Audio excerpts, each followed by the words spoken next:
Kaza neza kuri Elize TV Media. Nitwe Elize. Amakuru mashya, ibiganiro, amateka n'ibyegeranyo bizwaho nanjye Elize kuri Elize TV Media.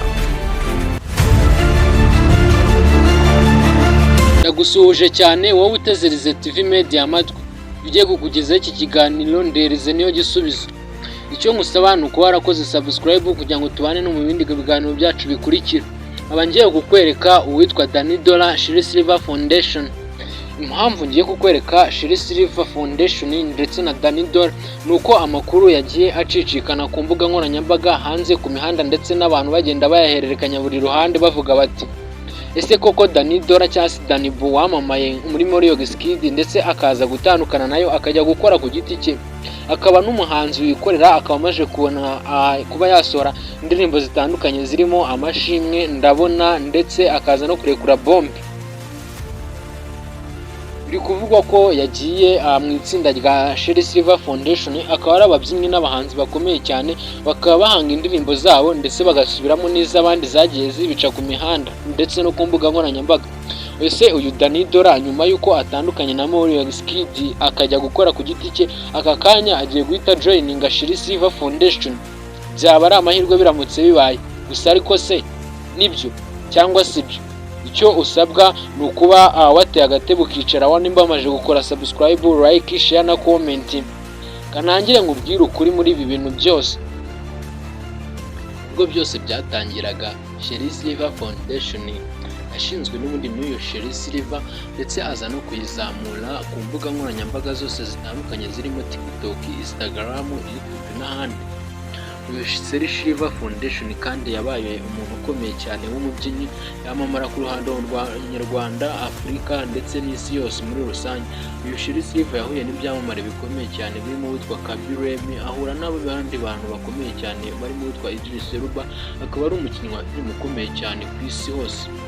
Uyu Shiri Silver Foundation kandi yaje guhura n'ibyamamare bikomeye cyane, yahuye na Perezida Excellence Paul Kagame ndetse aranamuhobera. Ibi amahirwe nta muntu upfa kuyabona.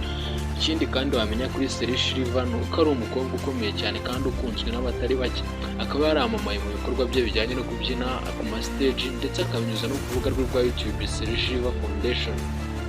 Shiri Silver Foundation rero yaje kuba umuntu ukomeye, amahanga yose aramumenya, bityo aza kuzamurana n'abantu bana b'abanyempano bivugwa ko banaturukaga mu miryango idakomeye ndetse yari ifite ibibazo by'ubukene, aza kubita arabazamura kugeza bageze ku rwego rwiza.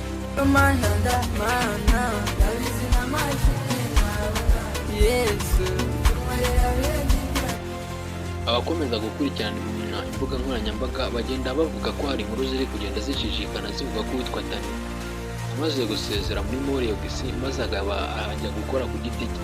Gusa ibyo ngibyo ngo bikimara kuba uwitwa Danny biri kuvugwa ko agiye kujya muri Shiri Silver Foundation. Ibi ngibi nta gihamya kibigaragaza kubera yuko witwa Danny ntabwo arabitangaza ku mbuga ze cyangwa se kugira ati ngiye kujoininga Shiri Silver Foundation. Ikindi kandi na Shiri Silver Foundation iramutangaza nk'umubyinnyi wayo cyangwa se umuririmbyi mushya ugiye kujyamo, nta nubwo bari bavuga ko yatangiye kwinjira muri Shiri Silver Foundation. Bityo aya makuru yose akomeza kugenda acicikana, nta gihamya kigaragaza ko rwose ari aya nyayo. Bikaba biri kuvuga ko ari amakuru abantu bari kugenda bagira, niyo byaba bigiye gukorwa ntabwo byari byemezwa neza, bivuze ngo abantu baba bari kugenda bashaka inkuru. Gusa tuzabimenya kuko Shiri Silver abitangaza cyangwa se ngo Danny abitangaza. Ibi byose rero ntabwo twabyemeza, ba nyiri ubwite batarabyivugira, bityo ni nayo mpamvu duhitamo kuvuga ko ibi nkuru ari ibihuha. Impamvu ngingo z'iyi nkuru nagira ngo mbabwize ukuri ndetse nshyire umucyo ku biri kugenda bivugwa, kugira ngo utazagendera mu kigare uzi ngo byamaze kwemezwa kandi nyamara bitari byaba byo. Mwibutsa Elize TV Media uteze amatwi, njya kugezagaho iki kiganiro Elize. Mwibutsa gukora subscribe, like, share and comment, kandi nkubwira ni mugire ibihe byiza kandi Imana ibarinde.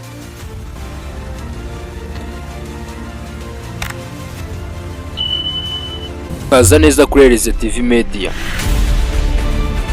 Nitwe Elize. Amakuru mashya, ibiganiro, amateka n'ibyegeranyo bizwaho nanjye Elize kuri Elize TV Media.